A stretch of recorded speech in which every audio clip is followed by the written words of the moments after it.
Ryan Garcia versus Conor Benn is one of the most interesting fights boxing can make right now. Not because either guy is unbeatable, but because both fighters are dangerous. Both fighters can punch, both fighters have been tested, and both fighters have flaws the other can't exploit. Now, let's start with Ryan Garcia. Ryan has 25 wins, 2 losses, with 20 wins coming by knockout. His biggest wins include Luke Campbell, Oscar Durate, Mario Barrios, and, we have to include it, Devin Haney. Ryan's most recent win came against Mario Barrios. He won a 12-round unanimous decision, but what stood out to me wasn't the decision, it was the knockdown. Everybody talks about Ryan's left hook. Left hook this, his left hook does that. But against Barrios, he actually dropped him in the first round with a right hand, a right overhand at that. And that tells me Ryan isn't dangerous just on one side. People get so focused on the left hook that they forget that he has power in both hands. Though, throughout the fight, as you see right here, Ryan did a good job controlling distance, using his reach, standing tall, keeping the fight where he wanted it to be.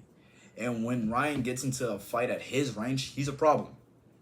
But before that, Ryan lost to a decision against Romero, and he was dropped in the second round by a left hook. That fight really exposed some of Ryan's weaknesses. His defense is pretty inconsistent. He can be a little flat-footed at times, and when his opponent disrupts his rhythm, he does not look comfortable at all in there. The question about his durability are going to follow him still because he's been hurt. Now, let's look at Conor Benn. Benn is 25 wins, 1 loss with 14 knockouts. Not as many knockouts as Ryan, but in his most recent win against Regis Prograis, a 10-round unanimous decision, he won clearly, but if I'm being honest, it wasn't blown away. He controlled the fight, he got the job done, but I didn't walk away or watch the fight thinking Ben looked unbeatable. Before that fight came the Chris Eubank rematch fight. After losing the first, Ben came back and got revenge. What impressed me wasn't the decision, it was the 12-round knockdown. Despite Chris Eubank Jr. being weight drained, the 12 rounds, he was still pressing, still throwing, still looking for that finish. And that's what Conor Benn looks dangerous.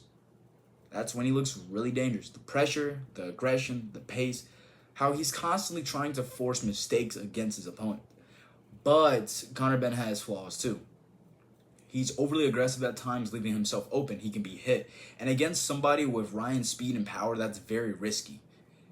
And when you compare both fighters, I see 2 completely different styles. Ryan wants range. He wants that space. He wants to use his reach, speed, and power. That's explosive. However, Ben wants pressure. He wants to exchange with you.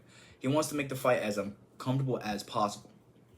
Me, though, as an amateur boxer, I don't think this fight comes down to who hits harder, because both guys can punch and hurt their opponents. I think it comes down who gets the fight at their distance. Ryan is slightly taller with a slightly longer reach, and if he controls the range, I like his chances. But if Ben gets in the inside, consistently backing him against the ropes and forces exchanges, his chances may be higher. In the end, I wonder who's going to win, Ryan Garcia or Conor Benn. Who has the edge? And how do they win? What do you think?